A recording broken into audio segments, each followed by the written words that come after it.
कहते हैं यथा राजा तथा प्रजा, जैसा राजा होगा वैसी तो प्रजा होगी। मुंबई इंडियंस के कप्तान बदलते ही मुंबई इंडियंस की किस्मत, रूप रंग, कलेवर, जेनर सब बदल गया। कप्तान एक विफल खिलाड़ी हो गया तो टीम भी विफल हो गई। 5 बार की चैंपियन, जी हाँ 5 बार की आईपीएल चैंपियन लगातार हार रही है। 8 मैचों में से उसने 5वीं हार झेल ली है।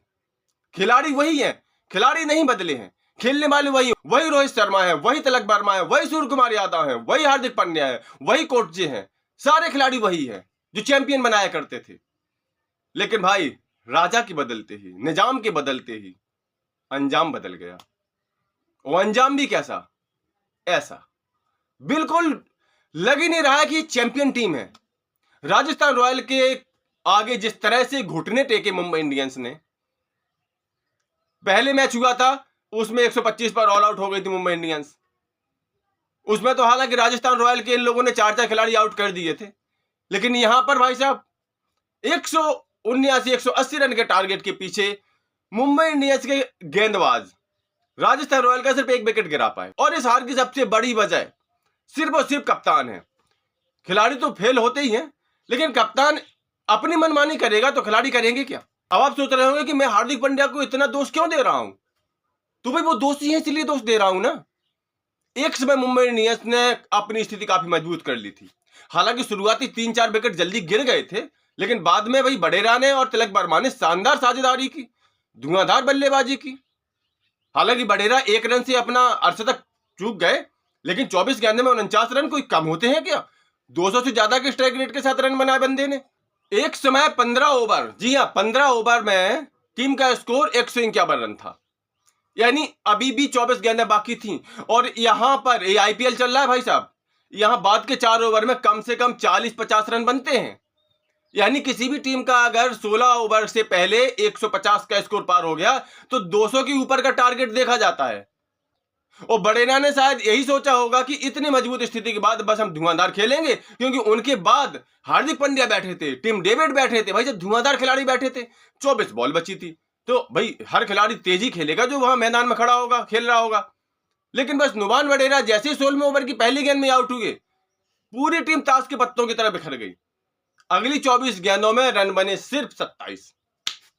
सोचिए क्या बात है। और उसमें हार्दिक पांड्या उन 24 गेंद में से 10 गेंद हार्दिक पांड्या खा गए और रन कितने बनाए, सिर्फ 10।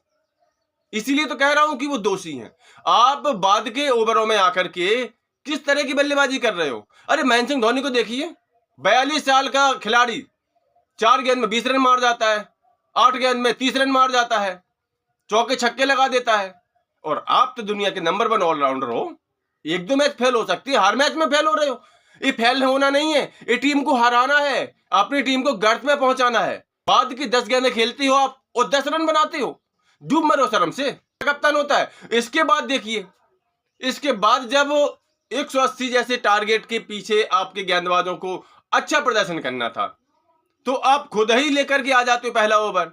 सामने जोस बटलर, आईपीएल 2024 का बड़ा तूफान, जिसके आगे बड़े से बड़े गेंदबाज उड़ गए, उसके सामने out of form Hardik Pandya खुद गेंद लेके आ जाते हैं, क्योंकि भाई साहब का 100वां आईपीएल मैच था, मैं सेलिब्रेट करूंगा। एसएसबी जायसवाल और जोस बटलर ने कूटा पहले ओवर में 21 रन कूट डाले। मैं कप्तान हूं, मैं पहला ओवर करूंगा। अब आप ही बताइए, पहले ही ओवर में 21 रन कूट जाए तो टीम का मोमेंटम खराब नहीं होगा? सामने वाले बल्लेबाजों का हौसला बुलंद नहीं हो जाएगा? फिर तो तुम किसी भी गेंदबाज को उतार दो, सारे लोग कुटेंगे। पहला गेंदबाज दमदार क्यों रखा जाता है? जो स्ट्राइक ओवर डालता है वो ऐसा रखा जाता है कि भाई पहला ओवर तो ठीक ठाक चला जाए, ताकि थोड़ा सा बल्लेबाज के ऊपर प्रेशर बन जाए। 120 गेंद का तो खेल ही होता है T20, उसमें पहली 6 गेंद में 21 रन ठुक जाए, फिर तो बल्लेबाज राजा हो जाते हैं, किंग बन जाते हैं। और किंग बने हमारे यशस्वी जायसवाल। उन्होंने समझ लिया, अरे भाई मैदान अच्छा है, पिच अच्छी है, लगो दिए उन लोगों ने।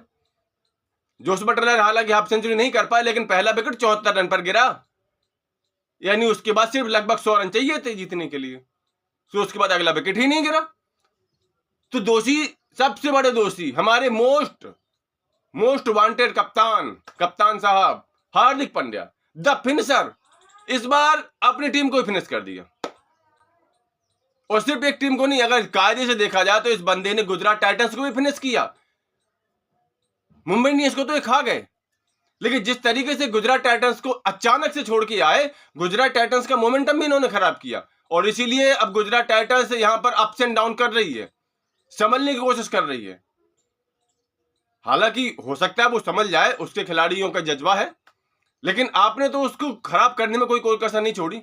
यानी एक खिलाड़ी ने दो टीमों को दांव पर लगा दिया। सोचिए, आप कमेंट करके बताइए, क्या हार्दिक पांड्या का ये रवैया ठीक था? और क्या हार्दिक पांड्या को अब इस हाल में T20 विश्व कप ले जाया जाना उचित रहेगा?